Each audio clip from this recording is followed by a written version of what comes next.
Izoba nebiro 23 okwezi okwi12 omwaka 2025 Ntukutangirira yo munwano witu owatwegitaho atayari West Television nimanya ngo hariho bingi abari aha mitimbagano etari yemwe nemwe hariho abari aha social media hariho abari ya radio tayari radio hamwe n'abanyakigeze radio abari ndo batureba mwebare mwakora munonga mwebare abo kutwegitaho program ni Toochi Toochi nesunsure bintu byingi ebukubaho omucweka kitu echa burengwa izoba kandi nekora ahanshonga zitari zimwe na zimwe tuine byo butegeki tuine ebyentunguka ebyamashomero ebyo bwegese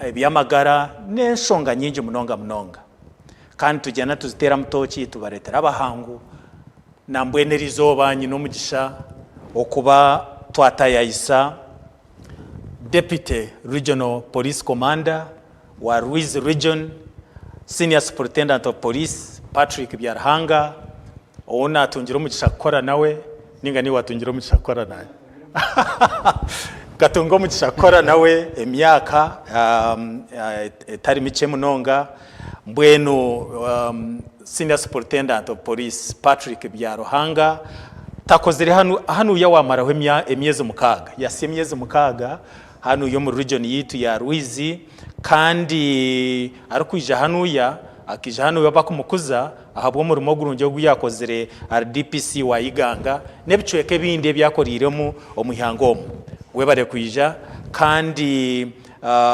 ntija kubantu kwatahanshonga zitari zimwe na zimwe konko kukira ntwenda tutere Toochi omu region yitu ya Ruizi yonka konka okutwariza hamwe omu Western region ninga South Western region twenda turebe twaza mu Christmas tukorwa mu Christmas tuzo mu mwaka musya kandi twino bururu 2015 ntiza kuterera president na nababakaba na abajwekera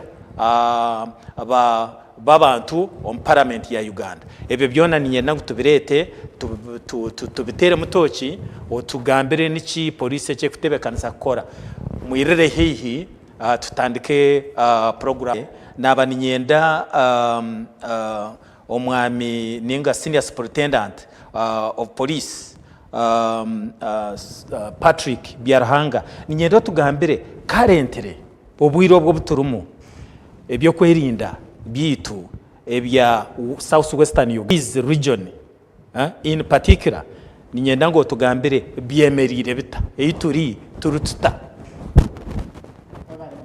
Kamanje, I must say that I'm blessed kushitamani ngo mu studio mu Kamanje izoberi mu mwabazi yogu ogwebiro 2012 2025 kugira enshongezi twaganiraho no kugamba nabantu bita batorekereze bari mu Kamanje kwikiriza kushitamananye nabaganda ne bagira nzani nzani ego okay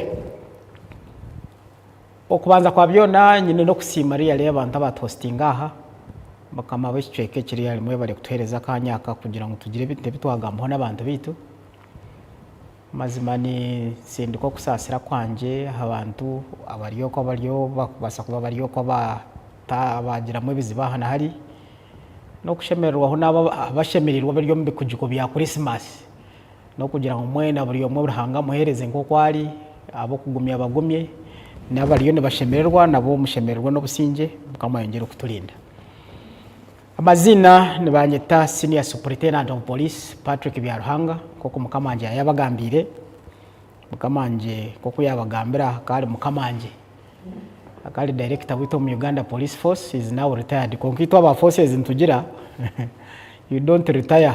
You retire when you are dead. No, you don't retire. So really, you, because I'm very sure you are a responsible citizen and very useful to this country. Yeah. So he remains our boss and that's why in the trend is wrong to Gamena Bantu. Kulina ntakukwese gatinki izire tugire bitwagamba because it would be hard for me and very big trouble kuja ngo tugire bitwagamba na ntakwetegereza. So we bari mukamanje and we shall be together in there. Ntungamo, Wampara, Isingiro, City, Mbarait kweta Mbararuro ya bireri the mother of the city. Then Ibanda, Kazo. Atestame Bwizubwera. Eshtame Bwizubwera, that is Mbararuro. Okay. Then na Chiruhura. Okay. That is Ruiz region. Kandi Kazo? Konko of course habiri harimo okutagata kwebyobufuzi nimuza konsasoro nyankorero rwanje kukani mangu bamporo. Okay, it's okay. Ruiz region, of course the country as a whole turiyomo okutagata kwebyobufuzi. Kwebyobutegetsi exactly. Yeah. And we are managing and moving on. Almost in Nsima Ruhanga we are moving on. Presidential candidates abashemeye kubandi baraho mu Ruiz region. We are remaining I think with only one. Abandi bona barabire mu Ruiz region and it has been peaceful despite a few challenges ahana hari abarwana ababroking umuhanda hari ubuntu bubamo, but we have been managing. So the place is peaceful.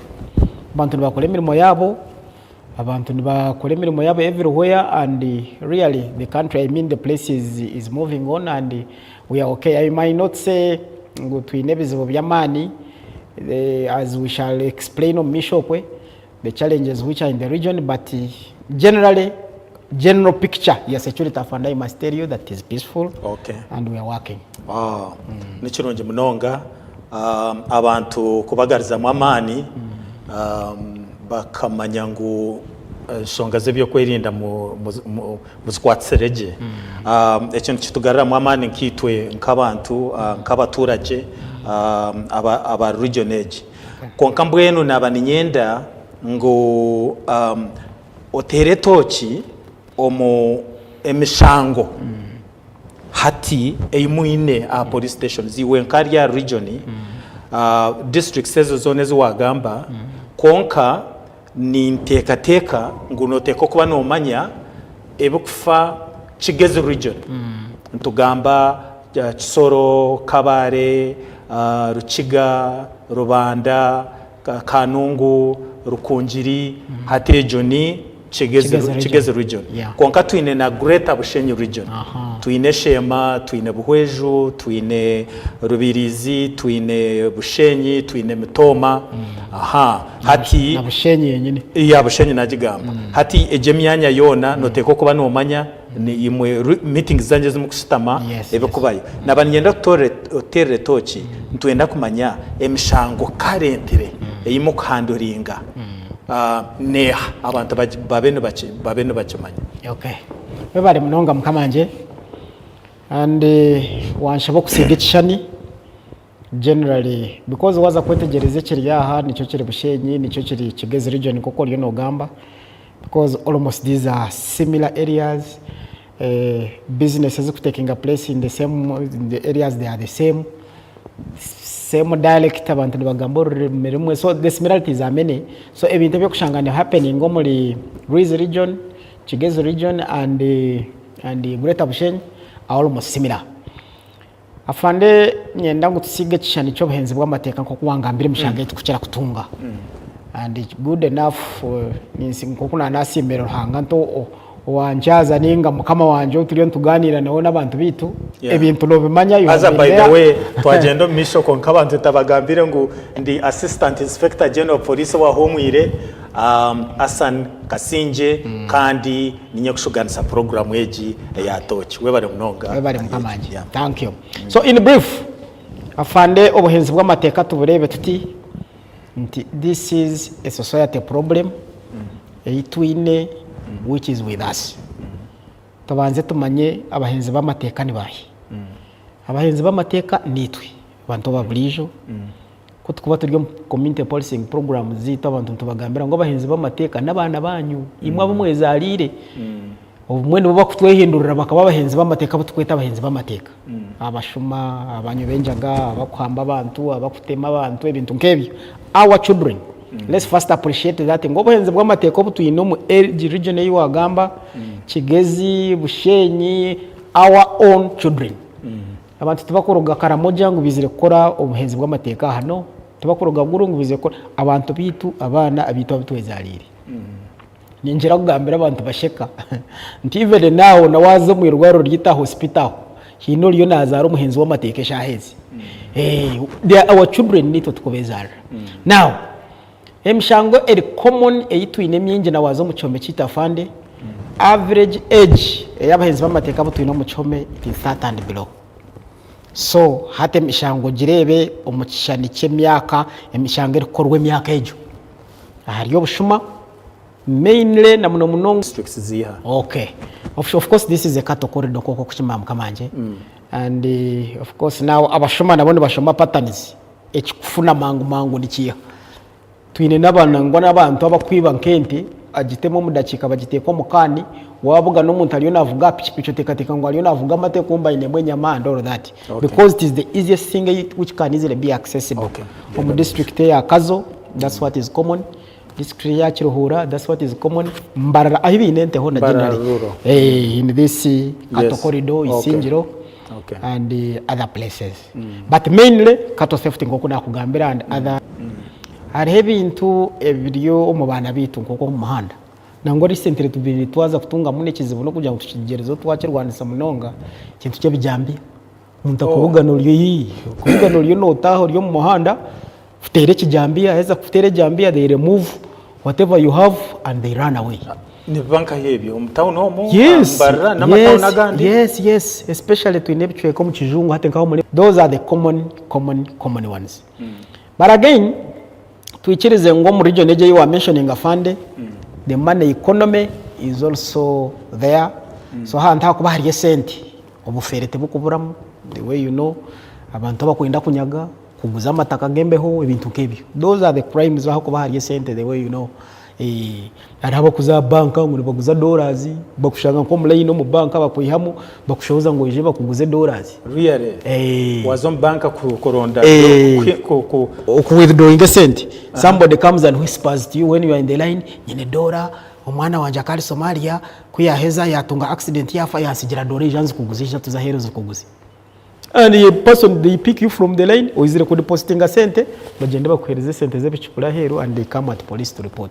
So those crimes are there kokuna kugambira hakuba hari cent such a things are there but of course we try as police okugeza ho kurwanisa obuhenzi bw'amateka tukoragana na agencies ezindi we don't work alone as police but of course nkokuna kigamba ndeki natandikana cyo kugira nti crime is a society problem twina kugeza hafandi mukira kugambira abantu ko hitwa bantu tamborora ndi bantu murakimanyireho ngo kushomesa abana nakuno kurwanisa obuhenzi bw'amateka hata abantu babura kukicenga kunkani yenda kugambira fandi umuntu ariko bashomeri umuntu ako bayine cyo gukora ari busy tayine bwire bwa betting tayine bwire bwo kuzo mu mayirungi tayine bwire bwo kuza kwata abantu akabadia because he has what to do ayine cyaro gukora konkata abana bitu haruho hurukika umuntu akugambira ko muzira kujya afandi umwana kandema akarugo mwishomero P5 yayangishomero nyo namurugaho hatogo yarugo mwishomero shafandi atine cyo gukora what happens abo nuva graduating abakaba baki abahenzi b'amateka and those are the issues so we need to work together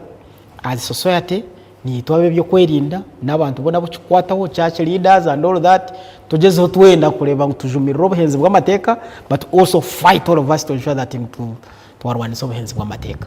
I'm sangwe now for you because you are in Kampala you realize after 3-4 days when the animals are even already agona mazima genyini arona benare sire hanuya aha region enteze farm yere rubaya hanuya kashari manager aka entezona akazuguza kwi oriya kuyagire kugaruka mukama wente yashangente starm so tinkamyangu kiryaho honka nkibasa kuba kiryo myanye ndi yeah so nibice bikurete echo abantu tubakuhandikisa bakozi ninga nibabesega munonga afande tugambira mazima hariho ibintu bitakufaho ngabantu there are some things we don't mind about ekintu cyo muntu kumureta muntu ngo yaza gukorera nka manager ukamuhereza business kwingana entente magana abiri and whatever kaza kamporo that person usheme kubana umanya ekiba kweta background check who is that person ko wabona inkahi wamuyankahi indanga muntu yeri inkahi what is his history and all that tukukira kubefaho you just say nanka ndondera yo mukozi akurondera umukozi umushara imitoro 20 aya iroko mutoro wa farm atandika emeremo Now what happens abakuja ngo we don't mind about these people at times to employing abantu yachikozero wananka aija chikoro wawe achikora hariya because we don't mind about these people konka kutukuba tukozere kabaka ngo ncheko kamanye umuntu ogo uri no employing no wanka hi akaruga nkahi abe nakora ki ukajebe wamuhandika ho shona nyoko no handle that at least somebody naba muna ka conscience ko kumanya ngo hagira ki nakora mukamanje naza kugira hi atarikira kundonda ndoro that but some people don't mind ni kibatsika okugira ngo arho abantu abina abakozi omufamu zabo konkata kumanya amazina g'abakozi abo kurunje munonga fa takumanya nahi bakurga kurunje munonga takumanya nahi bakozere before kurunje munonga aza kandi aro kinaza gambo ninja cyo kitwara kube material that's how it is tuine batahi bitaba kuba bari abo mu refugee camp abantu nibashuma bakira abantu mu refugee camp bija batarika kubakozi saba takumanya nebe kubakwata nahi barugira ndoro da tarondanga muntu tarho baraye RC umuntu ariyo nakora wamuhe mu refugee camp. Remember that person, you cannot trace him because of records it no, of course twine nine numbers and all that and whatever as Ugandans konko muntu wa home refugee camp tamani nize kumwetegereza who he is and all that hajire chabo how do you trace such a person? These are the issues, but because ni cheap labor no wasakutungo yo kushashire mtwali 10 people just run there and get people over the so, farms ni kibatsika muntu aineezi omunju hanu yo muri mbara konkana yenda kuzo mu cyaro yibanda so abo omunju ye ningo mu business yakora katujene keduka so ni kibasika ngo umuntu ogwe nabasa kutware ibintu abiho munju oriya mukama we abore ku mutracing abo hatobuze umuntu twubushanga aho afande good enough mukamanje ni ukora yo mu community policing. That's what it means exactly. Yamba police na yekole ki? That's what we mean exactly. You have come to report. Where do you want me to begin as a policeman? Omukozi yanyiba milioni 8. Now yakuiba milioni 8. By the time you entrust somebody with 80 million, hati tunenda police tandikire nkai. Who is he? Ukamwihankai. Olian we amundetire and all that you cannot explain, but you also need the police to do magic. Equatorial kanda liwa be no employing one.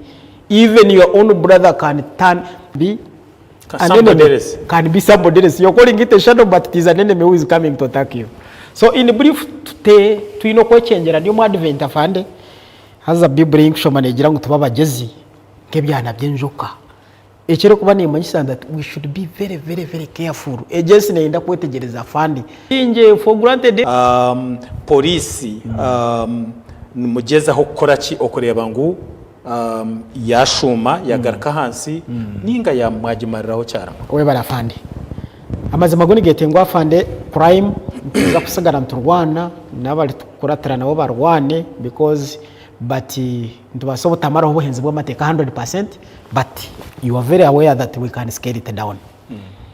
Ntugezaho the way you know kokuto structured in police kokuno leja and deputy RPC twine ba DPCs twine ba OCs ntugeza we do a record na mjantino bukwereza abaserikaro mutwaro. We cannot be at everyone's door. Ensahi ahika, let's be all of us be mindful of security. Kora abo inenti gona the days ahi babire bateke kiraro mu mayiro ekiraro hato yino kuchiriza hihi namaka.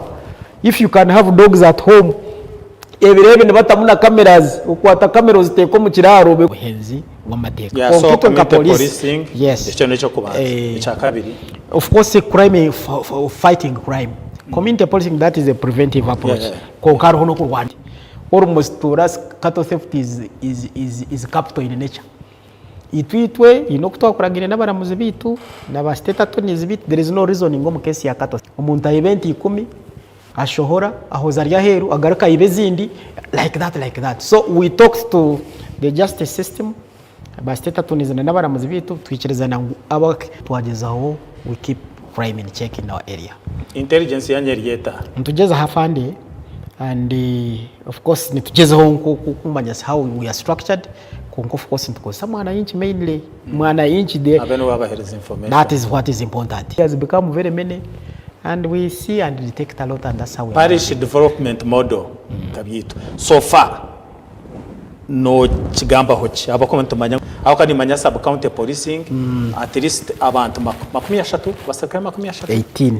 18. Aha, okay.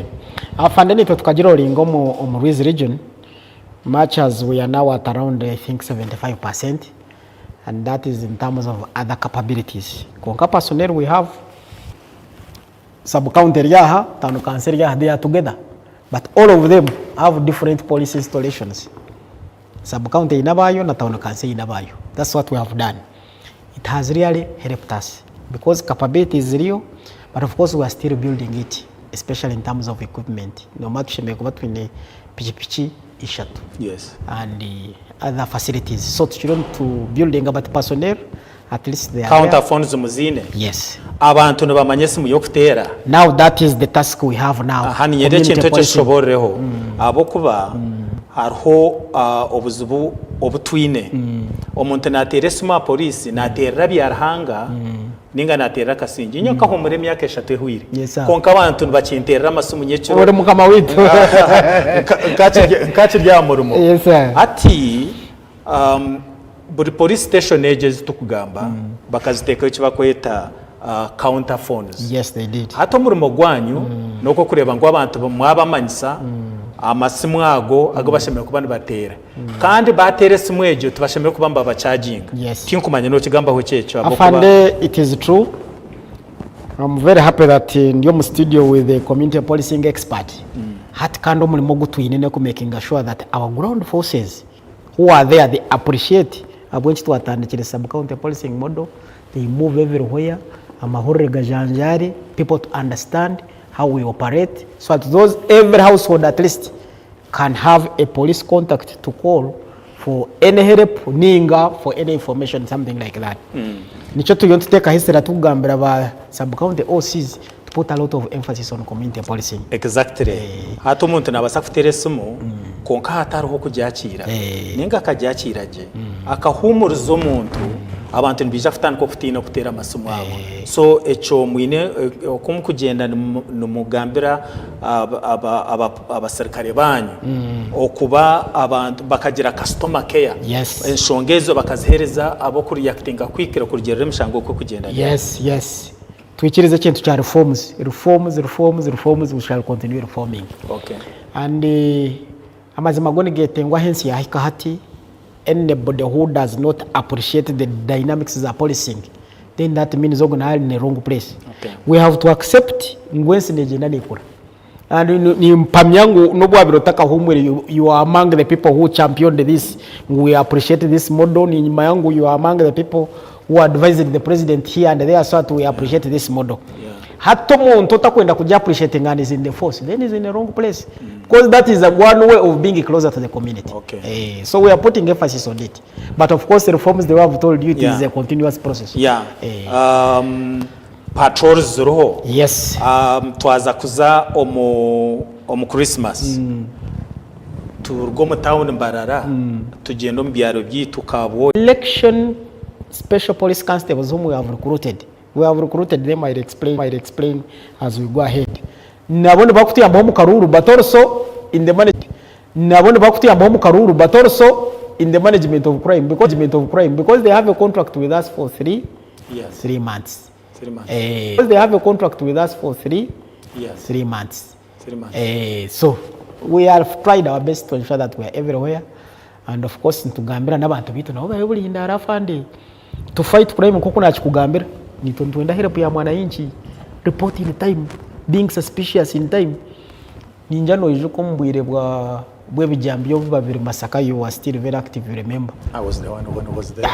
You remember who was saved by a nurse? Yeah. Who was very vigilant because she had a kind of number OC. Yes. She called in time, and these guys were able to be apprehended, and that was the end of Vijambia in Masaka. Yeah. So ntuenda mwananchi in the middle of fighting crime, that's how we shall succeed as police. Abantu nuba complaininga ngo kuba kubandi wenda services zembwa baba charging.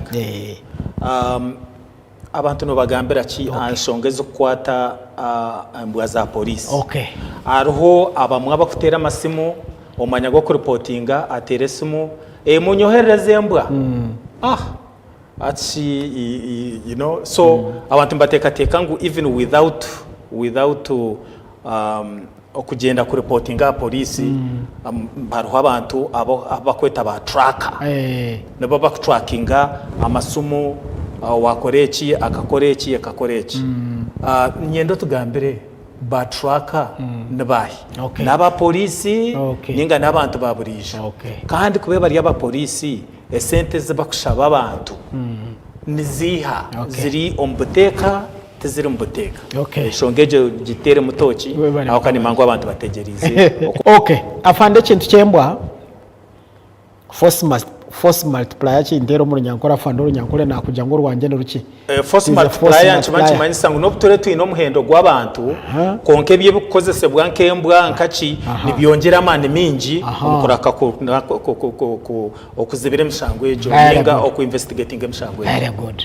Afande mbwe za polisi zo kureba nenunje munonga tuyamba mu kurwanisa ubuhenze bw'amateka where a crime has been committed ezembwa zitu sniffer dogs yamba ori kujigambira abashuma bente bakabija ibente asigaho traces and the dog guides you ekuhereza answer and all that konkani yenda kugambira fande that is another gray area where we have challenges abantu bito mwe bambe abana bita baba kukoze sembo umwe ne ba abusing a system left right center ushanga abantu baba disgusted konke kintu basa kugambira abantu nti in the station where you go maybe in the responsible officer either OC station DPC or CCID waza ku reporting omushango gwawe bakakugira ngo ne gwendembwa go to the responsible officer takagire wa handora abantu abinjini bija direct agenda wa handora uyashanga ningo uyabona agete ni nyendembwa before even the police ascertaining that the scene needs a what?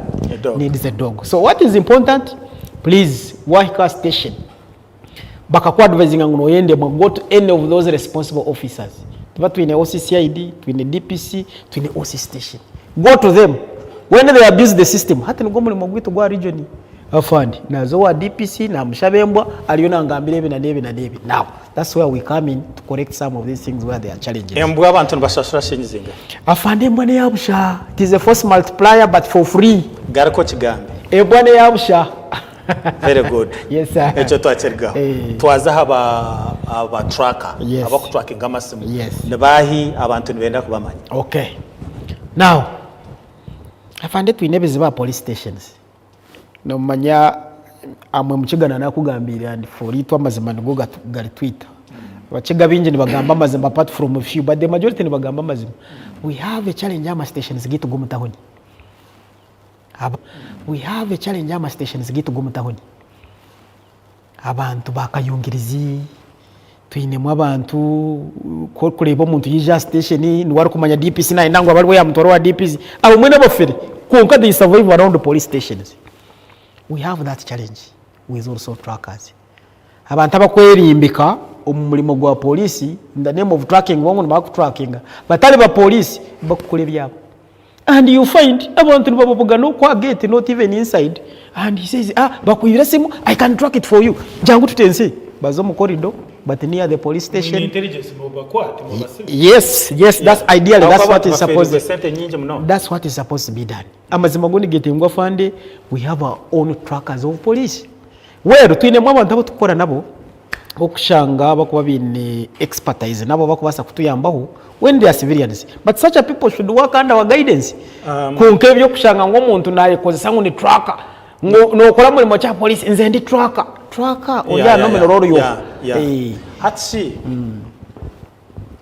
tumanyango are different uniforms osanga abashaho police bazwara trackers zabo nje mutako ba identifyinga oba mukahandikaho ikigambo you know tracker oba something then mukagambira abantu waza police station akashanga umuntu ajwira ati n'uwo muntu akwikizubwa kuba na tracking amasumu enshongezo ninga enshonga zo ku tracking esimu ashemera kuba OCCID akabari we assigninga umuntu yakwa signinga umuntu but kuyawe sento kamanyangu OCCID is the commander behind no what is it yes abantu bitu nabo bashicenge because nko twagambira fande ukwija tiva haturundi shomesa abantu kucenga nabeshingereza nko kumukureba nti every place yine abantu ba corridors aba bakubani benda kufera abantu left right center mureke korro mu corridor nimwe abantu bitu na nabagambire go to the responsible officers. Ekintu kya tracking afandi, that is an investigative function. Bano tracking, then CID is doing its work. It's part of investigations. The responsible person is OCCID. Yes. Go to the OCCID. If it requires tracking and whatever, the funds that are needed and whatever, let it come from the OCCID. Okay. Let him assign you the right person, something like that. Okay. Kama tunawo mwenda wanu wenda shortcut afandi. Shortcut. Bobo kama betu, nze njina track wange. Kwa kuweza kumuiba, that's when the person comes.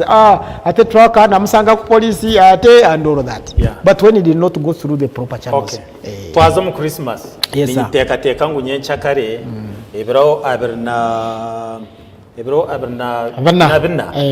abantu bingi baza bayishaha emwe shahi ibiri ekibuga nibija kuba bakirigiramo bagire omubyaro afande twara kuzomu byaro twara ba mutawuni jamu twagireba muri ndara nagireba okay na nabo kuzomu byaro okay nabashoma nabo bazomu byaro yes. abere na ibo mutawuni hati yaza kwibira nkahi yaza kwibira omubyaro yes. abantu baza kunywa bashemerwa bakoraki polisi mwetekatekere muta twakigambireho konkani nyenda specifically orebe aha Christmas abantu hibarga ninyenda ogarikemu oba 1-2 things okay ekimukuza kore kikuru munonga okorengwa abantu bagira amasuko go kugira ngo polisi you are in charge okay abako ninyenda kirgeyo abantu bamanye ngo polisi you are in charge. Thank you very much afandi kangambire kimwe generally about Christmas.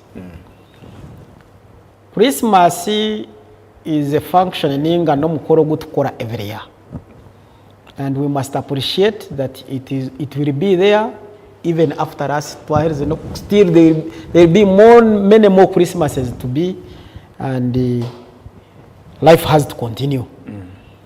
Afande omubyaro kunyemwazo mbe ningambira abantu mu church mwizo ngo abantu ba mwizo ku omubiri bwa Christmas abantu ne banywa abamwe bitwa namarwa. That kind of living nayo really tulino kugigamba hwa abantu bino kugira obujunanizibwa fani. Imagine kunywa marwa okarabire no kwitaga akakwitanga because of Christmas. Abantu bitu okugira obujunanizibwa.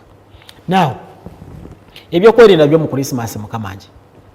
To be sincere na nakikugambire any security kuba meaningful mwana inchi must be in the center. Okay. Tuza kujezaho nka police. Okay. Patrolling and tujezaho nka police. Okay. Intelligence tujine nka police. Okay. Working with other agencies. Ko kali okulia okwekumo kwase kinomu. Afande ni nchagambira abantu what does security mean? Security ne manyisangu iwoye kume na kantu kawako muhindo na kwa 10. Okay. That is security. Okay. Wao amanyangwaza mbe ningambira abantu mu church yesterday ndikubagambira ati please security.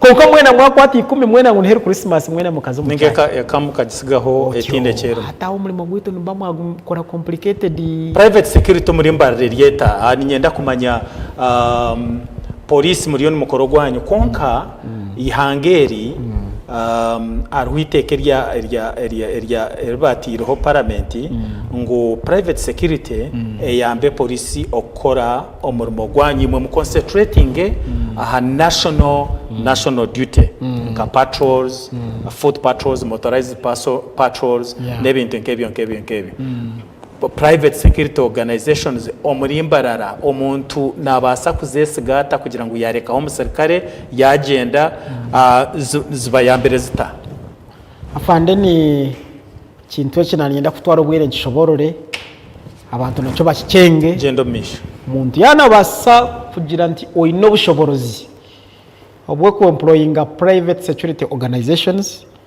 ziriho omumateka and omulimo gwo bakora nka private security organizations they do it on our behalf as police.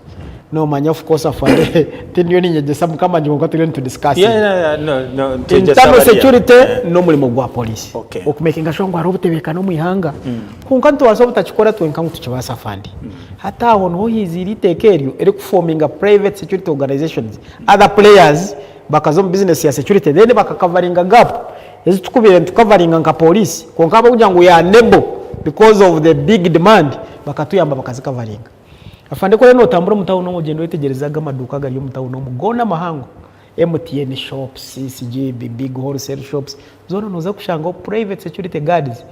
Do you know, to be sincere, people need to appreciate this industry but uyambire If they were not to be there, what would happen on those MTN shops, the big wholesale shops in town? Banks, you know, because there are banks, all the banks in town here, they are all guarded by private security organizations. Even they have even gone to do escort duties. These bullion vans is the centers that is a Bank of Uganda. Only that nimba employing and nimba employing and wabo in Novasa is just quite advice because it depends. Business ya onesheta, then we can give you advice which company you can go to depending on what you do and what you want to guard and all that. Konkaba tuyambere bakozero muri mu muhango ukavaringa where we cannot cover and yet there are vulnerabilities in that area. So chikuru no kureba ngo twabakwata kurungi because still nchitwata hitwa nka police okuba supervisinga and like in Mbarara here the DPC is responsible for making sure that private security organization bakuma abantu bitu nitotwongerereho tubayambe and life continues and the place remains safe. Now ekitiro tugezeho gukora hati kanyetera karango aroho company nsya ya private security erkwetwa Tayari Security ninye managing director wa Tayari. Oh, congratulations wa my Tayari boss. Security. Thank you sir. Turiyo muri Mbarara office yitu erahanuya nkokonjeru tuine regional manager tuine field supervisors abasirikare bitu no barunje munonga batendekerweje bashire bije nimbasa ko bahanesumu 0 8 4 0 8 5 ofune abasirikare barunje na nabo kureko mu Christmas wija no gamba no tubakwereza no guma nabo gendo misho hati kandi echo nacho cyayongera kunshemeza mukama wanje yego ubundi ari nantaka kicengera kunje hati nakicenga I'm very happy. Imirimo nkejo yakorwa ba experts like you who understand abakucenga security abakumanya dynamics z'ebintu ebyo then it becomes easier closing gaps then kwakora umurimo mushikire mukama wanje ni encouraging really your business umizemo so that you can help us to cover some gaps. Webare kusima hata haliyo tukora niwo mukamanje webare hapana namazuma iteka nikore bwamba koka once a boss remains a boss. It's okay ukore mukamanje noza kusigarura mukamanje we still need your help. Now hariyo kitiro tugezeho gukora fandi to guard call into our system quickly and then we respond and we support where we need to support. Nicho tugezeho gukora eshahezi so that it has meaning. It becomes easy. Umuntu yakutera ati supervisor Tayari, now DPC knows who is supervisor Tayari na yendabo yambiki and how do we help the mwananchi and that's what we are doing now. Okay.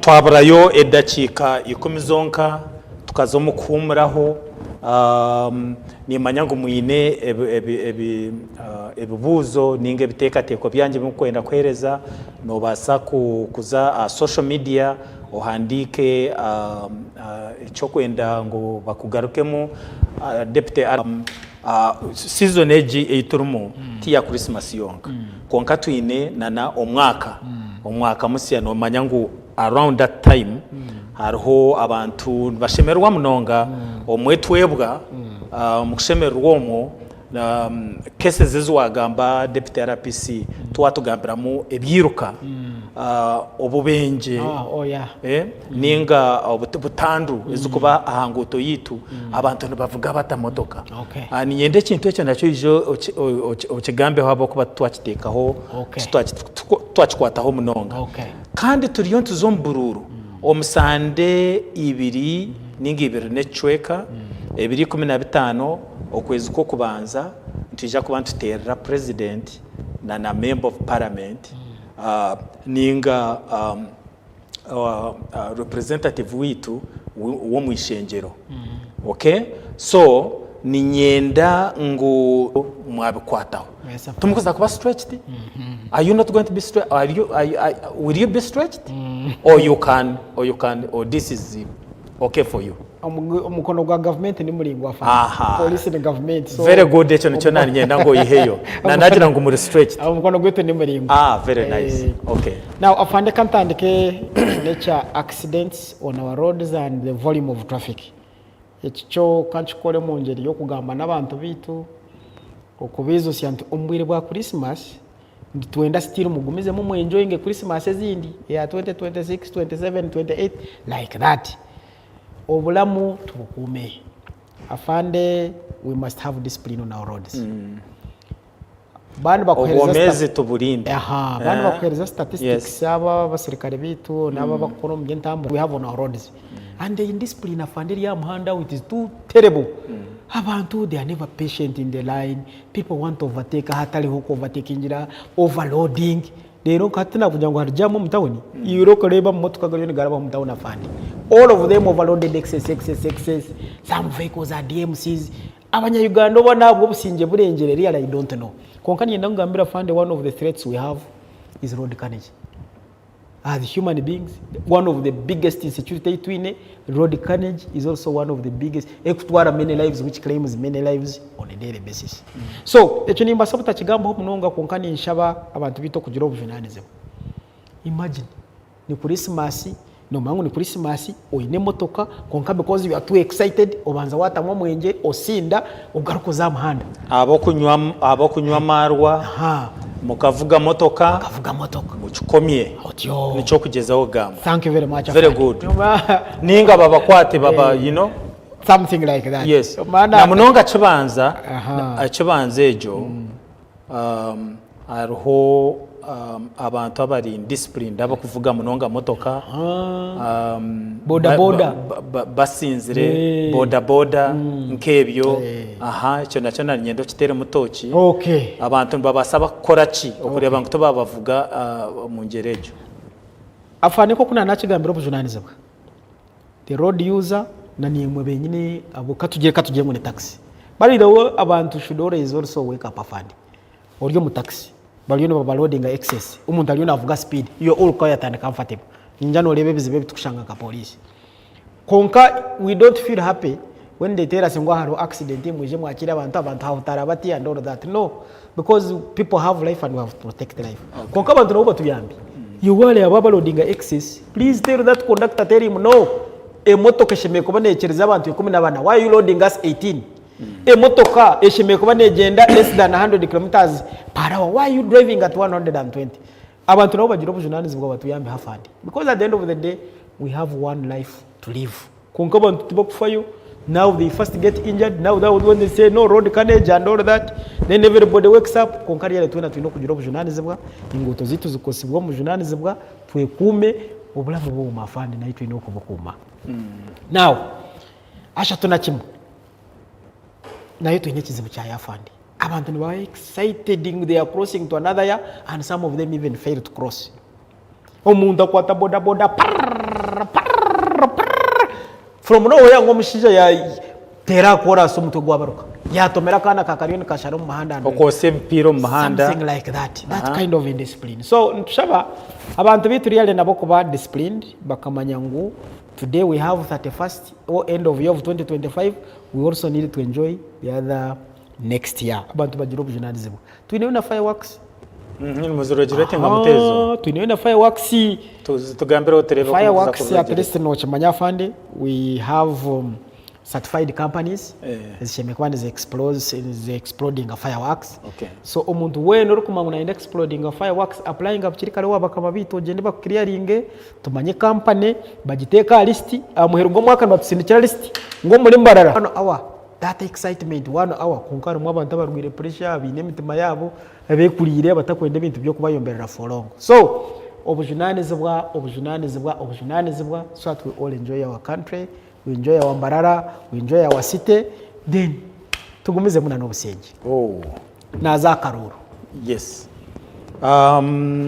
akaruru yes za karuru konka twagaruka nabanyenda ngo tuzakaruru twagaruka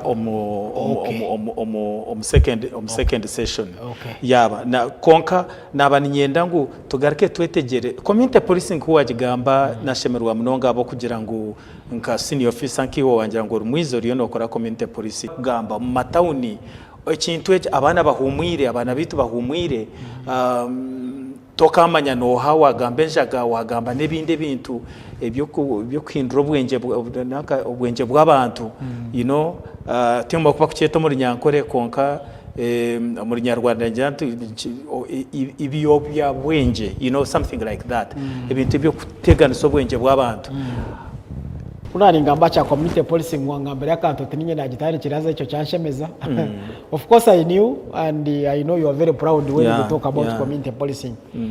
Haza no kugira ngo some of our people have not appreciated it about tukora nabo, but that is the golden we call it the golden bullet.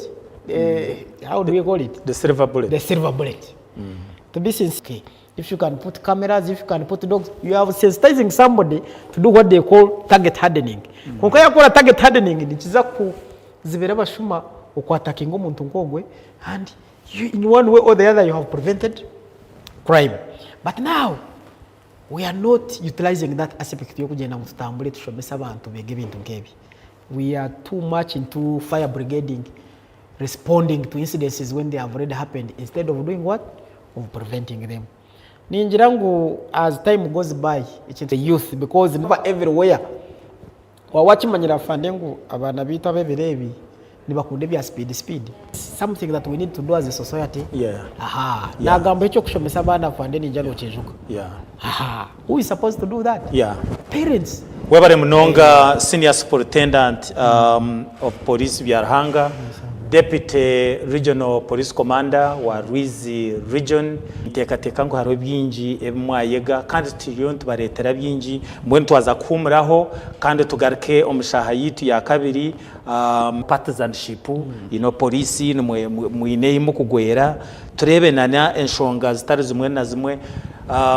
Nchiri Assistant Inspector General Police wa Otaferwa aha tayari West nekizisyo ekekanisa yo kubanza eyabantu zo mucweka kitweki kandi aho mugabe yabire nashomera mbwenu kwahwire ho bwire baje.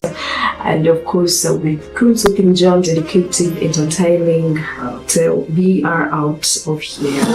This is 104.5 Panyachigez FM. We are your #1 favorite station.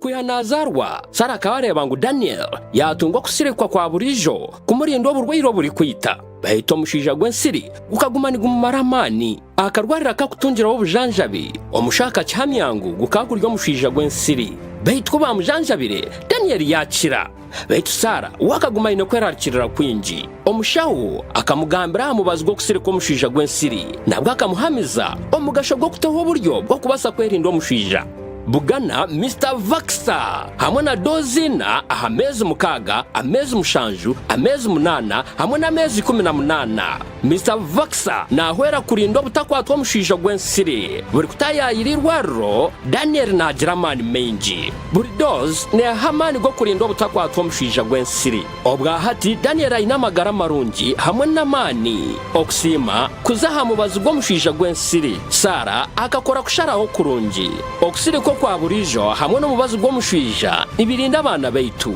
tayayirirwa riri kuri heiheri zoba waenda kumanyebira kukiraha terera ministry y'ebyamagara aha not munana not emwe not mukaga obutumwa obu nibukwikibwa ministry y'ebyamagara.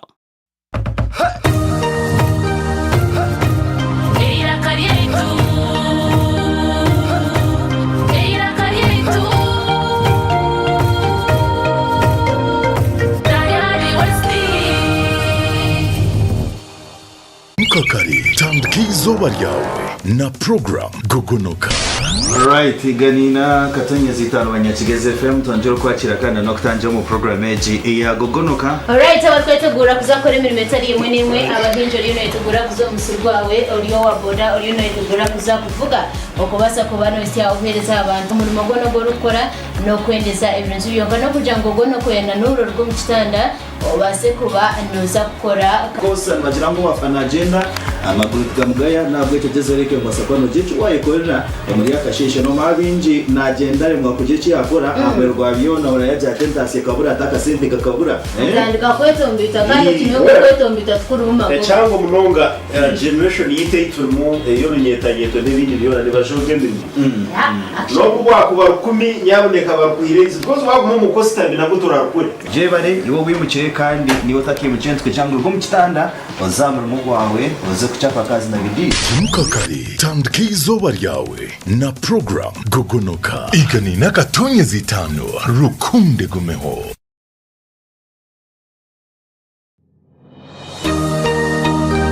Otaferwa aha tayari wese Otakaferwa program ebiru kufomunsi urwo kubanza kusyo rwa katano shahe muyo mwabasyo aha tayari west hamwe na nyo muhereza wawe omugalanda Netanyahu Special Forces hasta la vista.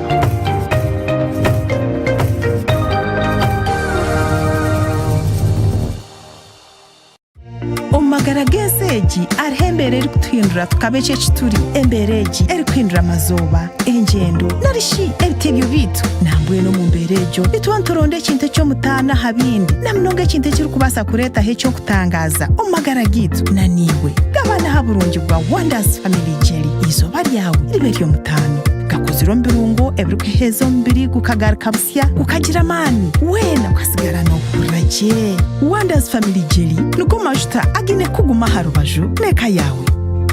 Wonders, always wonderful.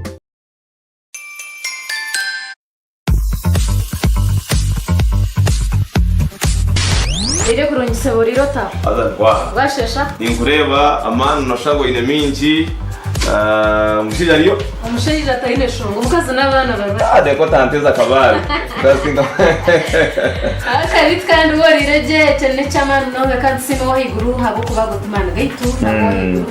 Kandi shika program no mutegana tuba turha from Monday to Friday akugenda kimwe hano majyuna nagashamna nazihangwe ni Brit Inch na MC Cosmo. Otherwise no kubahereza vibe mpaka nishwe naguturwe korengera nabo n'abari hamwe mo yabo abari handi imbere sana tumwe na tumwe yabo driver yabo conductor ninga yowena uri ha boda boda yabo konka uri kuchapa kazi na bidi ntwenda bakora abanyana bita bari kuriya seriyengezi umuriye cyo reka ndamute habafumbira n'abafumbira kazi abanyarwanda n'abanyarwanda kazi mwese ndabashuhuje kandi turabifuriza ibyiza gusa amahoro masa n'amajyambere Nshuti cyaramanisa munyana umwe katoryaso Anyway program mumteganda urwo kubanza kusyo rwa katano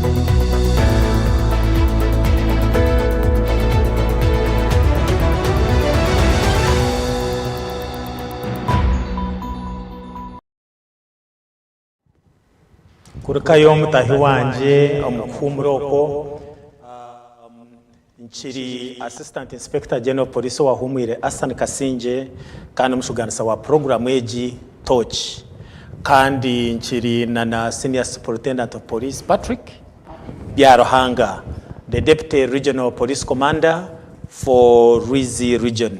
Turiyo twabantu gamba watwegitaho twabantu gamba nshonga nkuru munonga ezukwata habyo kwerinda byeitu mu kichwekece cha Western Region na munonga South Western Region kandi na Ruizi Region in particular twabantu reba emishangwe kubaho kandi yatshoboraje okureba police chekuza kora okureba ngo abo kwenda mateka bacendera mbwene nabaninyenda ngo tubanze twarugahwaho kandi tuze amisho tugateke aha karuru turiyo ntuza kutera aka 2015 uko kubanza umwaka ogwaza kwijo gwe 2026 nabaninyenda kumanya okumweteka tekere ka polisi yechwekechi akarura kaza kwija tuterere mutoki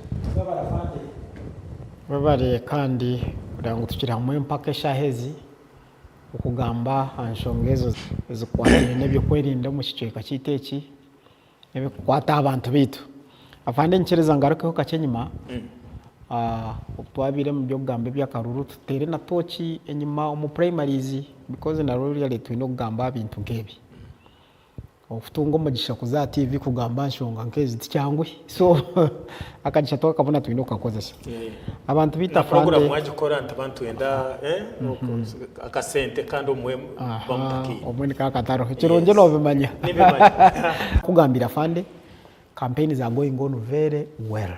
Presidential candidates mwe baro murumo gwo mukozire tugerezo mukamanje tugerezo for sure Ruiz region akarora kawire no manyani nyine yabere ndi center otyo no byishuka je byo konka challenges zitwarebire na hati okunku rebo kumukora mwe baro munonga mwe barafandi mwe bari so so good. I'm very sure that initially ya university kid ati manya ndio public you know yes and at one point even people were provoking us there is no tear gas this time, what is happening with the police tuli mukaruru ninga tuli mukaruru, that kind of provocation, meaning that at least there was some kind of improvement. So we thank God for that. Of course to kusigara to improving making sure ngo umbwire bo bururu businge bwabaho. Okay. Now side there about presidential candidates nakuja, it has been peaceful throughout the region.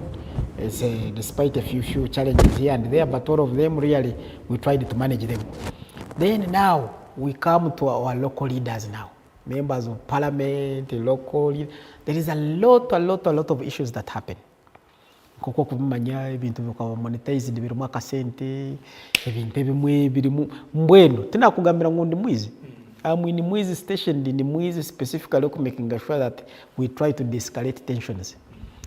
Ushanga ubwo utakurebana n'ogu wa campaign itakurebana n'ogu, that kind of thing. Ebikulega mu insecurity abantu kurwana and all that. Really we try to discourage that. Kandi ntugambira ngo abantu bita abanyarwanda bari no baturebesha heza abanyambara bo mu kicweka nabandi mugira obusingi obururu kikumanyisa nyita nkwiti obururu kikumanyisa muitani obururu kikumanyisa abantu kwangana and all that. Ushanga hate ijo nkatayira chairman wa Mwizi wa Mwizi Town Council mayor yangambira fandi ubwiro bwinjo bururundi bututeganisa left right center kunka nuza kwitegereza bataka mwezi icye turyo muri yemwe ekanisa ntuzo muri zimwe emizigiti ntuzo muri yemwe ntushwerana ntuzo mukatareka mwe abwinjo bururu. The man was wondering why people abwenchi they were separating umbwire bwo bururu, and I took it as an issue. Really you see that the man had a point. Abwencho bururu kuleta muitane kwangana and all that. So we need to shift from there. Now itonkabe byo kwerinda fande, we are really prepared, and we have now we just passed out to election special police constables on 18th, tukaba passing out on 18th, and aba region ejininga ihanga ryo the whole country bakabari kabangahi itwitwa mukamole Rwizi. Every police station we are going to have the method it don't cause soko deploying it is 2+1. Okay. By SPCs babiri on against one police constable or armed. So which means that they are going to be 3. They are going to be 3. Yes. Just generally. Genio tukuza kosa nkechishani. Okay. 2+1. Okay. And we are really prepared. There we have every polling station. Muba training jireje abantu bagira amatsuko ngu kabisa aba polling constables batendekirweje. Yes. Nibija ku bantu bakora mu rumoki achibakoza gukora of course mu gwabo no gwa polling stations. Tugatutera muto cyao twenda abantu mainly polling stations. Of course now the lead agency now becomes electoral commission when it comes umbwire bwa polling stations. But the main work they will be doing access control, guarding access control ya polling area ayo bakuzafuterera karuru nibo barebe merire aha muryango okora terera ini okora abantu babe bar ordere na nakureba abandi abatari murayini okutataho munankana bakateka and the general guarding of the system. Okay. Kwena ngo ebintu ebyo bikoroje ombusinje in a transparent way without any kind of sabotage. Okay. So we are prepared for that. Then general security koko kumanya of course ihangana to batwine some challenges left right center. There may be people bakwenda kusabotaging a system ngo bitakabaho ninga habe hakavuyo ninga tulebeke agre. We are really prepared for all that, and it is not only the polling station it want to labor, but we look at a peaceful environment all over, making sure that we are at peace and everything is in order. Abantu ba tero bururu, but at the same time bakora imirimo yabo. So we are prepared as security, working with other security agencies. Okay. So interagency cooperation age ya police, UPDF, UPS, that is Uganda Prison Service, intelligence services, PSOs. Yes. All that. Yes. Erieta. Abantu nibakira kukozesa ekyo kugira ngo abwenchi police nereta mu abandi nereta UPDF so ninyenda abantu obahamirize ngo umurimo gubakora n'umurungi so tera muto cyawo abantu bacetegereze abo kuba police mu rubangahi umihanga ryona.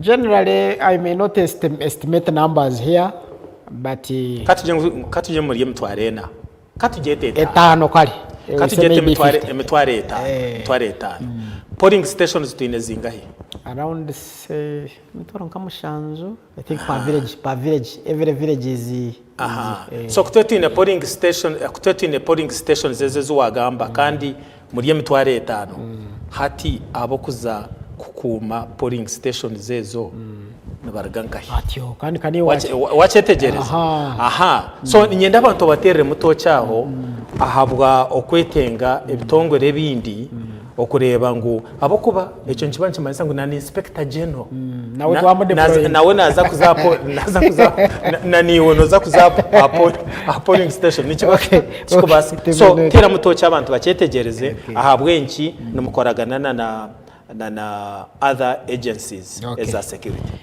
First of all, we mukamaji for that issue. First of all, let's appreciate ngwechi tukora chona nkabe byo kwerinda that is for the good of our country, for the good of Ugandans. Tine chitukora in bad faith. And mbukwate nebyo kwerinda na nachikugambira internal security police we are the lead agency. Being agency nito tukushaba abandi nabo kuja ngo batuyambeho UPDF, Uganda Prisons and others what we execute our mandate as police. But still accountability it is us police to account because in Gomori Mogwitu. Now I have to tell you that we are sufficient enough to do the deployment kukuna chikugambireje ya 2+1 and what I can tell you that whatever we do is by law. Afande, you are very much aware na nakugambire nkushomesa mukamanje no bimanyoro konk amatekani gatwikiriza where we need support to get any support from any agency, whether prisons, whether UPDF, the law allows us to seek support. Actually, when you say security agencies, there are so many. There are so many. Kukuna gamba that they are endless. There is the police, there is UPDF, there is prisons, there is other intelligence services. There are so many. So now that there are many, then we are sufficient enough to do that job and we shall do it. Shall do it appropriately. Okay. So, what time zangu we are prepared enough to do that job. Okorana na agencies ezindi ni chikuru munonga kandi kiriyo mateka ahabwo mu rumogo webare kongera hangu kiriyo mateka abantu bakira kwenda kucindura konka webare kukihayo hariho ahindebire chairman wa electoral commission Justice Simon Byabakama ariko gamba ngo abantu ko baratera karuru yamara futera karuru ke atambura rga polling station agende bijagaruka babana babara obururu kandi ndebere minister wa justice chairman Norbert Mao ari kugira ngo abantu chikwetengesa kugenda nibabasagumaho bino businge bwabo so imwe police cyo mu kitungire muta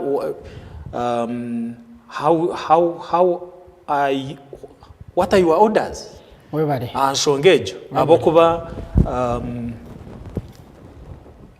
abantu nibabasa kuba batachikwasireje kandi kibasa kureta mu obuzuma webara mukamanje kirungi hine kigambe cyo wakoze sangwa abantu nibabasa kugumaho bino businge bwabo what I can assure you mukamanje itwitwe abebye kwerinda we follow trends and aha kuba hari obusinge then ni tonto batu ino businge it is the environment ningo bundo bwire bintebe kubaho ebikutuhereza what to do, what action should we take. Now look at the situation, abantu abaliyo bizire kutera karuru, and some people are planning to cause chaos, to cause kuteganisa abantu abandi abashemeye kwijana kubandi batera karuru. Remember nk'abantu bakuzira bo bakuzira mu myaka bakwenda kavuyo ko kuba hakavuyo kabasigazi and whatever, then they are disrupting others to exercise their right. That one was said in the spirit eyo kugira ngo environment ya polling, let everybody be at liberty, ajate romuntu wo warukwenda yaheza agende no businje, because to be sincere afande wa following ebyenyima uka following ebyenyima, how we have gone through, we have been obenoleba mahoro afande in these previous elections. A polling station becomes like a battleground. Some people want to hijack the ballot box, others want to do this and all that. We are trying to avoid all those scenarios. Okay. But of course, as the security agencies, kurata trends, how they are supposed to be followed, and we do the right thing. Remember, Garia Mateka Fande no Gamanya, what establishes our functions, where they say we detect and prevent. Detect and that is a wide statement. Article 212 ya constitution seninga ishemateka wa Uganda. Yes. Who allows us to detect and then you prevent. That is a wide statement. Yeah. But people don't understand that we have those powers. Yeah. So twale polling station ine basakuzaho akavuyo. Ninga other people can be disrupted to exercise their right and all that. Then the appropriate action will be taken. Yeah. Konkati kugira ngo cyo kugira ngo abantu batere karuru kabo bataye, it is aimed at cheating and whatever. Remember, this thing is going to be biometric. Science is going to play. One vote, one this time it may be very hard because science will work now. Okay. I'm told that if we don't use this, then it will be facial expressions like this. So it will be one man, one vote, something like that. So there is nothing much. We just want people to be disciplined. After being disciplined, then come and know the results. Hariho abantu abo kugira ngo muri partisan n'umugwero rubaje rumwe against rubaje rundi no kigamba ho cyecho. Afande, those statements will always be there.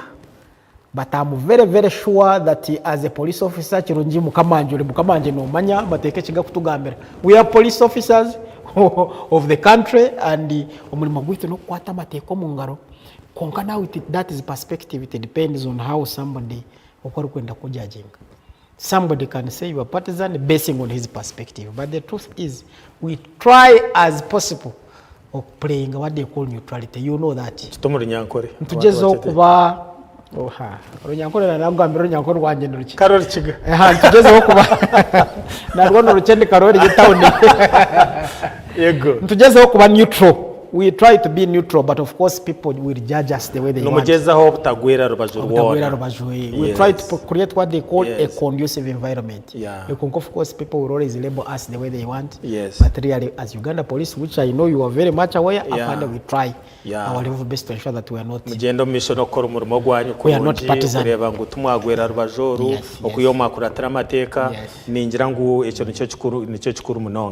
Aha, kare ekindi nabanyenda okumanya aho ekikwata ha polling constables. Okay, wawakigambiraho polling constables mu recruitingire ndabaza kumara bwireki. Afande, I can give you numbers because this is not classified. Abo kuba ikinaburize kibuze cy'abantu babasofta cyetegereza kiriyo mu police aro butwa recruitinga kandi bakamara obwire bwingi njya bakabatakashashwirweho habaho challenges zabiroho bwirobo konka nanyenda ngo abantu bagambere uti tukahandika polling constable twaba traininga baza gukora emyezi etineti n'ingebero bite na biti abantu babeno bamanya ngo okukora ko yarigero mu cyaro akaza gukora nka polling constables omurimo gwetu guru permanent naza gukora emyezi eti kanagaruko mu cyaro kinkumanya niwo kucumanya nyo think cyetegereza. Yes sir. Mukama witu wa director witu wa human resource, of course akoragana n'aba electoral commission and the other agencies, in Inspector General, of course, of police. But of course, they did what they call election planning, or planning jira obururu. let me talk for Ruiz region. Itwenka Ruiz region, this is not classified, I can tell you the numbers. Tukarikurutinga SPCs kakaga bitano abaranabana. Kakaga bitano abaranabana. Now, Abanaba Ruiz region. Abanaba Ruiz region. Okay. Those are election special police constables. Mukama wetu director wa human resource akakora na advert mu mahurire before they applied, and the advert was very clear.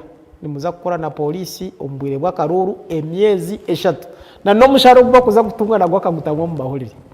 So we shall work with them for specifically during election period 3 months.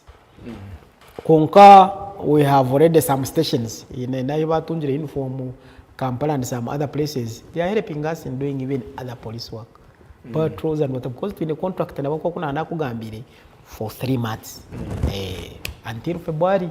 And every month we pay them 460, 400, that's the pay. Arho abo abetekatechere izoba ryo kuza kutera karuru kutegana sabatayo babo kubaza ibiro bitagenda bakaza nakana polling station kubatera enkoni abo kubana bakumanya ngo ryo wananka ninga ryo wananka ebintu bitubirebereho ombururu obuhwire enshongejo mugitekatechere kugikwataho muta omuntu ayino bugabe amateka no kugira akagenda akatera karuruke akegarukira muka ninga akagenda akakora ibintu bibindi. So ababa kutina tini sabantu abakora mbatina tini sabantu numuza kubagira muta ninga tukiriyo kuno yabo kuba handi churiri. So kuno tukiriyo ninga kiri wachuriri. Thank you very much, sir. Tinka gira ngo 100% omu region yiteje ningo mecweka kiteche echa kuno intimidation teriyo. Some politicians have taken it upon themselves kugira ngo intimidation is part of the game. Kanti na tini saba hajiziboria, so it may be that's how I pass and all that. Konka naboro ingechi gambo cy'Uruganda umuntu wene rukweteka okuhenda mateka mbwire bwa karuru bubakerede.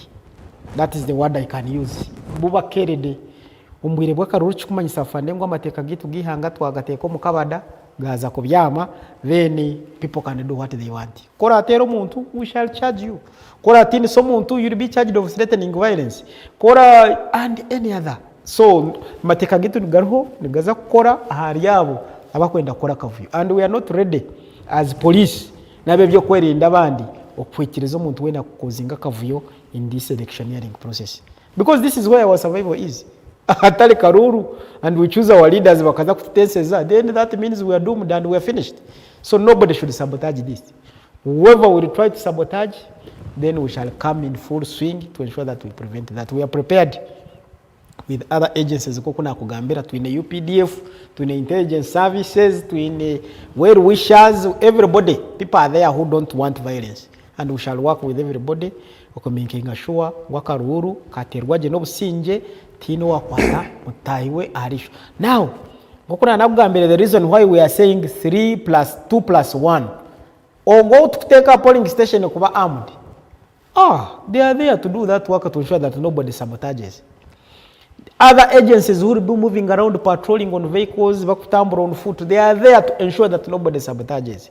We are even doing community policing ngama simugitu tuliyo tugahereza abantu bona everywhere. When you sense anything, any danger, tuterere, call the nearest police so that we swing in action to preventing ningo ngo muhenzi w'amatekero kwenda kuzibera abandi kukora ekibashemeye ko bandi bakora tumukwate tumutwara mu mboga z'amateka. So we are prepared and nobody is there to intimidate us kutuzibira. Region yawe ne yatanana n'amahanga gana ni hangerinde kirije cross border and no abantu no basa kubagambira ki abisingiro abari ya border na Rwanda abo kuba region yawe ne Ntungamo Mirama Hills. That is part of your region, isn't it? Very well. Well, I must say obwiro bona amara hari we are peaceful. And titukagizireho big issues with maybe anything to do achi nakuburize cyo bururo bwa gwiro ko hurira mbagira ngo abantu bargankayi banyabazankayi bazafite so nabanyenda ngo ecyo nacyo kitere muto cy'abantu bakigire bakimanye bagira amasiko ngo enshongeji erije. Okay, but to appreciating ikintu kimwenti ikintu cyo bururo tugenzire graduating over time afande ikintu cya science kinanagambire kiriyo nikije mbururo kugira ngo akaruru kawe ko rabo handikire it will be biometric. I find that is a big statement. Ebyo kugira ngo noza kushomba abantu siji ballot staffing, those things may not be possible in this election. And I guess umuntu uri kubatari mu kitabo cyitu gutashimye kuba natera akaruru. But of course even our neighbors nabone bakimanya umbwire bwa akaruru here it is a do or die, because to be sincere this is our survival. Titukwikiriza umuntu kutudestabilizing ngo ryo no shomba abantu ryo no leta kuno then bije batera karuru bagaruko yandoro that saba kuteka ngo ibyo biza kubaho ebyo tubukuza kubaho abo nabo ntubakwata RPC nuko yatugambira kandi shi no kwerarikira ngo harubasa kubaho insecurity ko ruguma katugire nko mu Kongo ninga kayo mahanga gatwetorire. Well, I may not say 100% that for threats tushemeye kuba turi cautious all the time, because amazima goni getengwa taruho umuntu okwija kuturumba akabanza yaturari kati ndio ninja kubarumba. But we should always tell our people to be conscious first of all, and that is the other eye itwajinga abantu bito kuba vigilant. Vigilant because saboteurs baruho abatakwenda za Uganda, our enemies nabone baba baruho umuntu twikiriza konka most of the time using our people, using our security circles and whatever. We have been trying to prevent some of these things. Kukatinka kuja 100% it cannot happen. No, we are not in heaven. So only that we need to continue working harder. Abahenzi bamateka tebatusubira gukora icyo kubantu. How are you equipped, police? Mu ebyokoza motoka, you know, tinkumanya niyo kubiteramo. How are you now equipped with equipment? Twagamba community policing, twagamba pouring constables, twagamba you know, welfare language takatiza munonga konka. How are you equipped? The motoka mbarira nizimara, motoka nizimara, pichi nizimara, you know, ebintu byekikanje. What I can tell you, first of all, really kankusime pesa imu at settingire kabakama bito abenyima, really we are moving on in terms of fleet, in terms of resources. Government as a whole, that is the truth. Konkumbwire bwakaruro bwire nko bo buri critical. All government agencies, because the local governments, they support us. We can write like to the city clerk and say, we need these vehicles. They are government vehicles. So they support the security with everything. So we have enough that can help us. Actually, even very soon, to don't kutunga pichi. 3 motorcycles per sub-county. So for fleet, we are covered. So we are moving on. That one is a very good development. Police muzafutera karuru. Well, we are also citizens. Yeah. And we are citizens. Abapolisi na family zanyu muzafutera karuru muzafutera kai. Abasakushanga abamwe bine bakehandikisiza maracha, you know, maybe somewhere in Bududa or somewhere in Soro, no muinzi zakwichereza kuze kutera karuru ninga so chemerire kitenso ngeje kusemera Ruhanga that you are our former director CPC. Yeah. And one of omulimo gwabiro nokora ni gwo gwenyine gwo making sure that even n'abasirikare bitu nabo they understand some of these things. Well, we may not say that mtuza kutera karuru 100%. Konka we started earlier kugambira abasirikare bitu during that system yo kuhandikisa and whatever behandikise ahamyanya eyibarmu cancer transfers zizari now that's why the challenge may be now. Hato muntu ushanga yahandikize ngambarira, then by the time chief political commissar who took over from me abira ryo mu region yanyu so shongeje mu gigambira ho ki mu gitesiza ho cyabo kuba nabo tinkwenda babeki babe disenfranchised you know, so tinkumanya no mu balancing amuta. I think with the time no leba mahanga gato twine weeks ibiri so tinkumanya time yo gamba twine weeks ibiri. Okay, amafande chekwenda kwashwaring on the side of our spouses at least. Yeah. That one I'm very sure they are well mobilized. They have also to exercise their rights. Then the officers, apart from a few who registered here and are still here, of course I want to zakubichezo kutera karoro. Because it is their right also to choose their leaders. Konka pambe onumushango muntu yahandikisiza hata arema aracha, those are few exceptional cases which may not avoid. Yeah. Those ones may not vote. Okay. Because we have no option. Okay. But the majority are here and they will vote. Christmas na family zanyu abasirikare banyu mubatebekanisize n'abasirikare bitu n'abana bitu so mwabana mukumo businge bw'abandi imwe mwitekatekera muto mu Ruiz region afande na antako na maybe kantu ari mu gishogo nkirya TV nanye mbanze kwendeze Christmas nungi we bari munonga because there is a nebero abarna bishatu, so 2 days from now we shall be enjoying the Christmas. So Christmas nungi mukamanje na family yawe na abantu babona bakwetorwe. Now tukira kugambira abasirikare bitu ukuba umusirikare tikikomanyisa that you are not a human being. Prepare your families. Itondobasa kuba turi on duty because we signed to protect Ugandans. But ensure that our children, our spouses, please, what others are enjoying, let them also enjoy it. That's humanity. And some of our officers understand, apart from a few. Abakosa excuse yomulimo. For us on duty now, we have not been paid now. And you find their families are just like that. But the majority, they appreciate Christmas, they celebrate like others. And by the way, fund. Christmas have you realized the Ngowa police in Tushobesa bana? Yes. So we are not bad love. That's what I have to tell you. We are not bad love. It's a chance munonga. Yes, we enjoy life. Security mumaka Erieta. Eshongezo abo tukubanza mu bintu bya Christmas n'ibintu byo bururu habaho buzibu ogumanya naza kuterera nanka amanya nakugira kiye hagati yo mukazi no mushija ninga okunywa omushije sente zona zitwara ziteko mbara anywa habaho okubagana obwo department yanjye ya Child and Family Protection betekatekere batakureba ngo abantu Christmas age tubatunga buzubu ngobwo afande nani nkushaba kutaratunga kandi akire mukama yacu tira magara twije tushitama hatugamba kintu cya domestic violence and related challenges nyamwazumbire ndyo mu Kereziya mwizi na RDC wa Rwampara tugamba n'abantu nagambira abantu nti itwa ba security ekinte kikukira kutukanga ko kugamba nti terrorism empare zikankana because n'ekinte kikututeganisa nkabe byokwerinda konka nagaruka nabagenda ko kurugari terrorism ekikurataho another threat that is facing humanity today the whole world is domestic violence. Afande that is another gray area ahitukendo buyambi nkimwe ba senior citizen abekanisa abahi and all that where we need to put focus afande families zisanawo hariho n'umukazi yije kemerera yatugambira kuna bintu gamba tweza gamba bakubuze yajate mwe mutabani eki wagamba n'amazima ebirebe abashija bamwe nibatusigaho amakaba gasigaho bagenda hazo muka center pangisa tungayo cyakwero ndijo. That's why we have reached. Abakazi baruhire abashija baruhire abana baruhire we are there. Afande kintu cha domestic violence and related challenges we have to talk about it as human beings or I don't know where we are heading.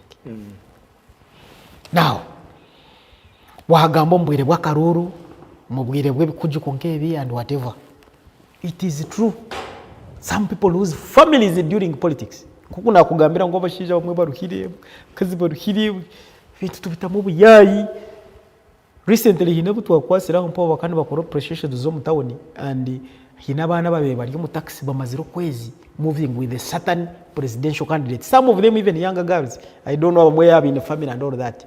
A month or yetorora with the presidential candidate. What about your children? What about your family? So in such a cases, don't you think that people can separate? In such a cases, don't you think that domestic violence can be there and all that? So these are things we need to talk about. These are things to take a money because to be sincere, family I don't know where the challenge could be. Mwatungireho okoragana na women situation room. Hariho non-government organization ebakweta women situation room. Between women of eminence, you know, high profile women, former judges, you know, human rights activists. Konkumurimo gwabo mukuru no kureba ngo abacara omaka batungo mugisha tukutungo mugisha kugira ngo batungo mugisha konka bine obugabe bwabo obazirwe nabo kureba ngo batera bururu taba tubabona bonese bwabashija babo abo kugira ngo mwene abana yenda fute rogu adafute rogu so tinkumanya mwine kumukoragana nabo omu region yanyu omuninga n'ekintu kya Kampala tinkumanya okumu ekintu ekyo kumukikwata. Ideally, there are some things I found really which are really somehow not well structured. Okay. Recently, I had tungira tukatunga abagenyi bakorwa mu Ministry of Gender. There was a desk and it was also talking about election violence and how women can participate in the elections and the program is in the Ministry of Gender. But I think they don't pronounce these things and all that. But to be sincere, one of the challenges is that, especially village women, oshango mchara na atina ku exercising a right here because the husband is on the other side. And what those ladies from Ministry of Gender were telling them, abachara mugira kamakanyu, even if you want your candidate, ensure that you keep quiet and don't talk so that your husband should not know who you are supporting. So some of these things typically injira out kurunji, to be sincere, because like what you're talking, these are not common issues here in this region. Okay. So nichukuru munonge echo it can be of help. Organization eji nyine kintu kimanyaho cyango kandi yambere munonga kandi police negikiriza kora nayo na police headquarters nibatungaho like one operation room no kureba ngo ba monitoringa ninga bamanya nikibe kugenda mu districts zona hariho abo abazibirwe okutera bururu kucekibireho then baka communicatinga na territorial police aheriho na yani ngora yaba nishema hinkuruga yaba ninkai ninga kashari hinkutura okureba ngo ba bimuka shongeje baje nanka bajitange we try to address it.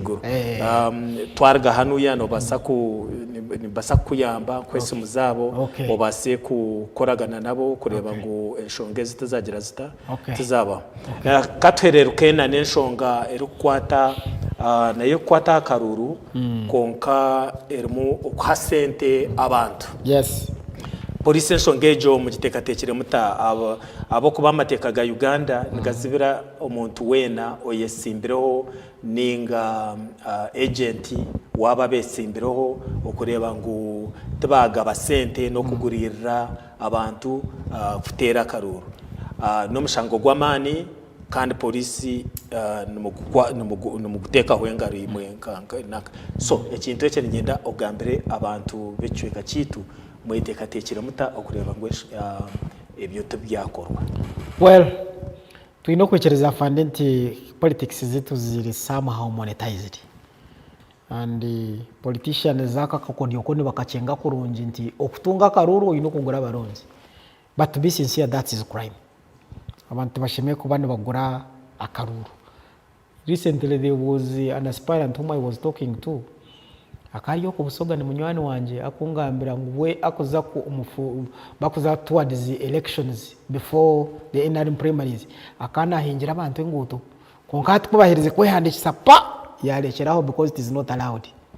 There are few people who can talk like that. Konka binji, they do a lot of things, every commercial in one way or the other, and konka waza kwetegereza remove voter bribery and all that, which is not a good thing. But of course, police in political desks, and their function is to receive such a complaint. We can only address complaints as it was tung. When we get them, we investigate them and we ensure that the perpetrators are prosecuted, because it makes the whole system lose meaning.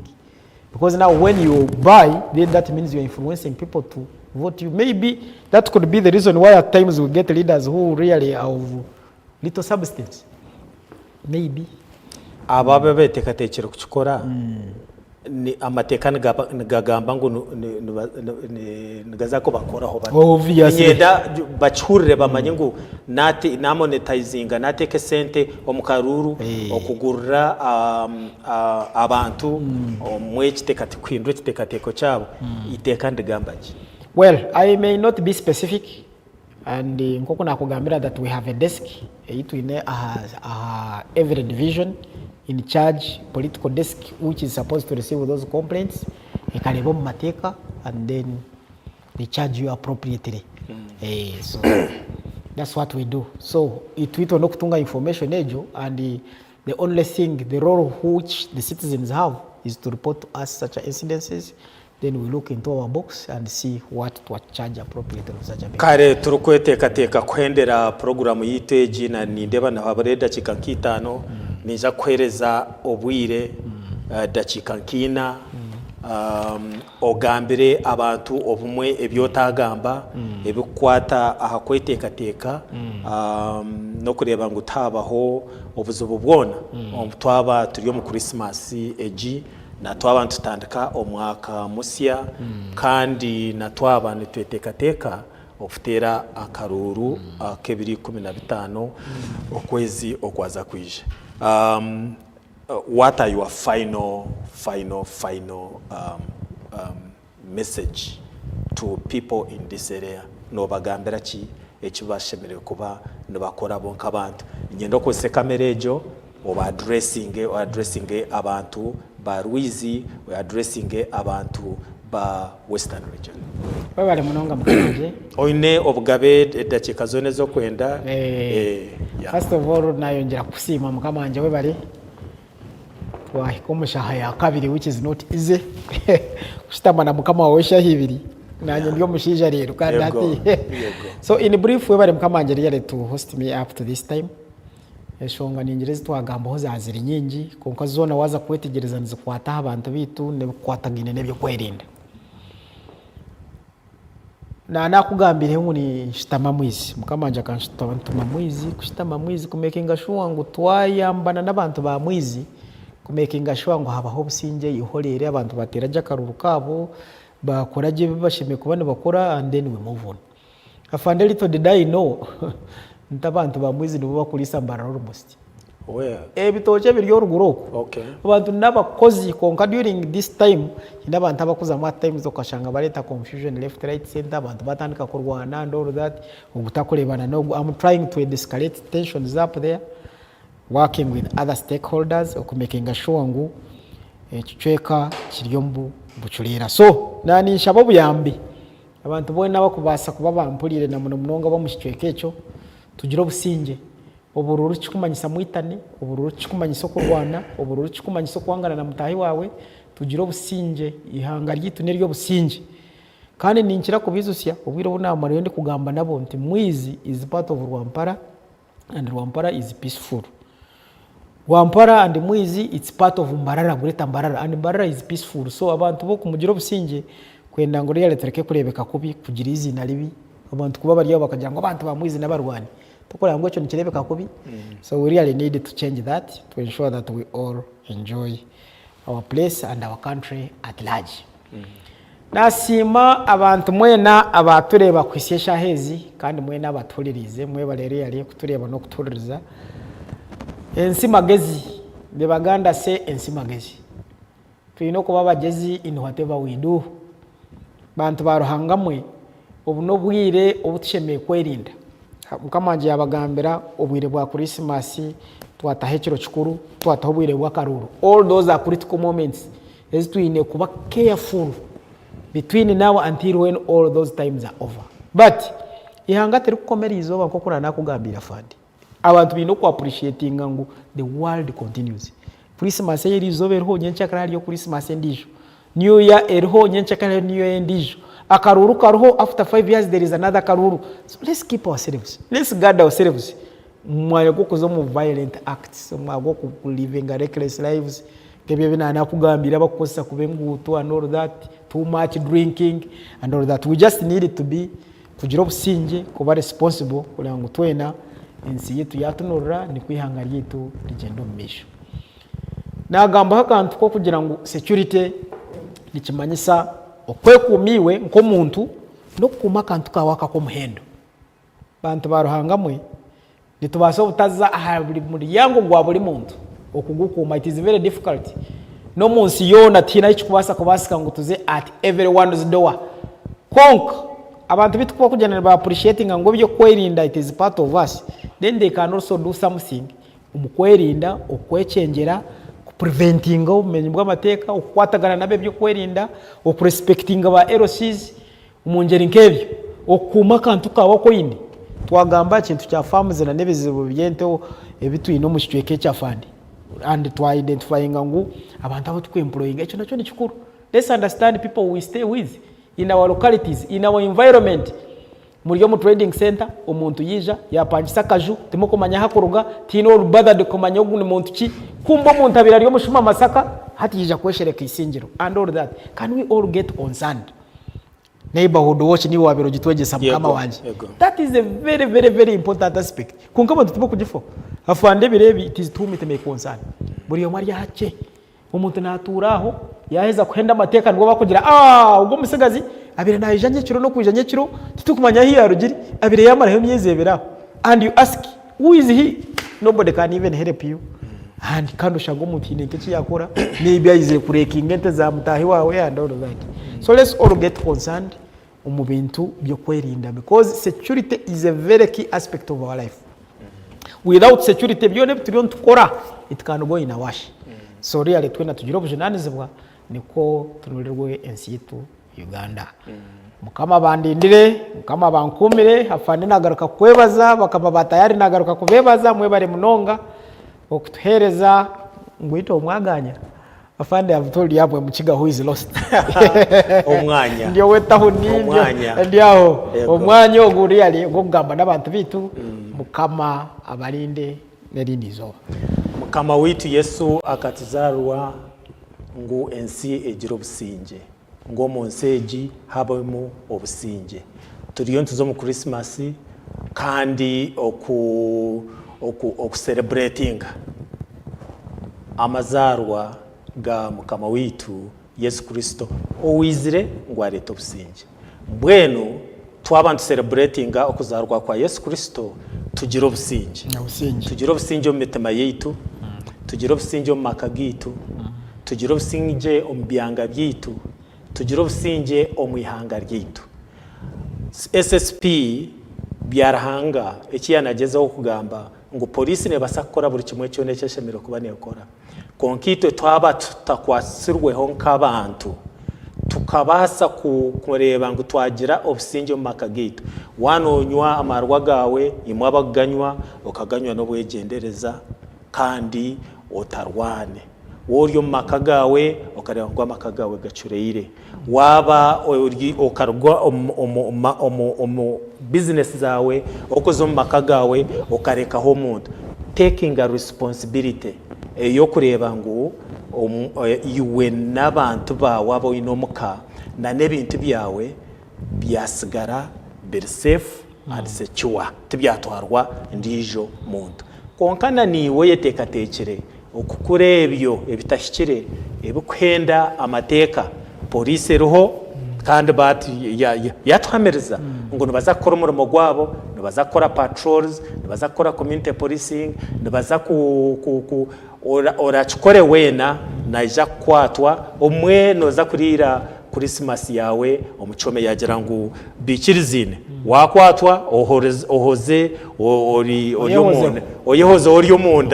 oryo munda echo nachikwata nachihurira mbwenu program yitu ahantu ho yakoma ninyenda okwebaza bulyomo wena oshitami hati ariyo natureba ori aha Tayari TV Tayari West Television ninyenda kwebaza abari social media WhatsApp X TikTok abamwe bari YouTube amwe bari YouTube barebera YouTube yenda kwebaza aba bari radio ariho radio yiti ya Tayari ariho banakigezi television mwebare ekimwakora nekikuru munonga kandi niyenda kwebaza buri omwe wena ekiyakora okureba ngu mwashitama hariho n'abaryo nibohereza abo kuba nanindeba messages ezibambohereza WhatsApp amwe nibanyohereza messages ezo ningira ngo haramu ekikuru ekitwayega niyenda kwebaza senior superintendent byarahanga ukijana inkureba hatu wakura wabo kandi twaho wakomane nibiza ko yongeraho we bari umurimo gwo wakora no gutoreka ngo no basa kandi they say the sky is not even the limit twarokora musya kwitu okorgo mutayari West Television aha police bawe bona bo mu region ntubakunda kandi tuzakoragana nemwe mutebwa ngo tuyine security company nunje munongo mwihangomo tayari security omurimba reriyo tuyine headquarters zitu regional headquarters zitu hanuya nkokonjeru tukoraje munonga discipline smartness buri kimwe cyona shika office zitu babase kugambira nicyo cyo gukora konka utakoresha bi ukazo mu Christmas ningo katanu ko mwaka ningo kazo mu business yawe utine baserikare bitu batayari security mwebare munonga nebyo kwa heri nasigara ndi Assistant Inspector General Police Asan Kasingye wahumwire mukama abandindire kwa heri.